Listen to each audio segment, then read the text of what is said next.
So today I'm going to show you how to use Book Creator, an application to create your journals. You're going to be creating 3 journals from the point of view of a character in World War II of your choice, whether it be a soldier or a wife at home, and write 3 historically accurate journals. So you're going to go ahead and go to bookcreator.com and log in with your student Google account. When the page comes up, you're going to go ahead and select that account. So then when your page comes up, it'll look something like this. You won't have any books, and you can go ahead and hit that new book and select one from the top row there. Those are your 3 choices for your book size. So then once you've got, we're going to go ahead and design the cover. So to insert any sort of image, you go ahead and hit that plus button. You can insert text here as well. We'll come back to that later.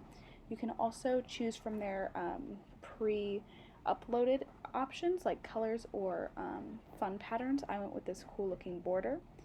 And then I'm going to go ahead and put some text on there as well. Just give it a little bit of a title, something that just kind of designates what this journal is. So I'm just going to go ahead and type that into the box and hit done. It's going to pop up there, and then you can go ahead and hit that little I button, and it'll bring up all your little customizations like text size, layout if you want it to be bold, the font of your text, as well as you can change the color here as well. You can see it's completely movable. I can place it wherever I want, or if I want to go back in and edit, I just click on that button again like that. And I can change the layout, I can change the wording, anything along those lines. So you can see, you can also add shadow, which I'll do here in just a few minutes, and it just kind of gives it a little bit of a special look to it. I'm centering it right about here, and it just looks really nice. So here I'm just kind of clicking around, making sure that I like the way everything sits. Take your time on this. You want it to look good. Part of your grade comes from the appearance of your journal. So you can see I'm just kind of clicking around. You can choose colors and all that kind of fun stuff. So to go ahead and add a page, you just click that arrow on the right side of the screen. You can click it as many times as you need. You're going to go ahead and hit that plus button and add text again, and this is how you can add all of your journal content. So you can see I'm choosing a date, I'm choosing that British family, so I'm just choosing a random date. I think I went with 1942-ish, and I'm just going to pop that up in the right hand corner. Your journal entries should be from between 200 and 400 words, and should take up at least 1 page, meaning like one side of this 2-page layout that you're seeing on the screen here. Of course, I'm going to change that font. I personally wanted to match it to the font on the front, but feel free to change that up if it matches your journal style better. Let's go ahead and add that content in there. You want this journal to be historically accurate.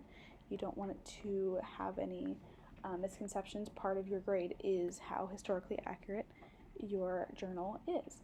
So you can see I'm just kind of lining it up to make it look like it was handwritten. And it's really just that easy. So if you were wanting to,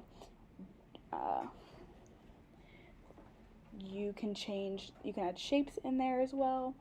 And I'm actually going to go back to the cover and show you something. So you can hit this page button, and it'll bring up all of your pages, and you can use those little gray dots at the bottom of each page to delete them or move them around if you have more pages. You can also hit that play button, and it will read you the book, or you can flip through on your own and make sure that you like the way it lays out as a book in total. This button allows you to publish or print. At the end, you will be publishing this and printing it out and bringing it to class. So here's my cover again, and I'm just going to show you really quickly a way to do something a little bit different with your cover. So let's say your journal was a child's journal and you wanted to make the cover look handwritten. You can doodle with this art selection. You just hit that plus button and hit pen. It'll bring up different styles of pens that you can use, and you can just write whatever you want on it. You can see here I'm writing the word journal, and if it was a little girl's journal or a little boy's journal, it would kind of look like they hand wrote the word journal on there. So of course there's a lot of ways to customize your journal, and appearance is part of your grade. So that's how you use Book Creator. I think it just ended. If you have any questions, feel free to email me.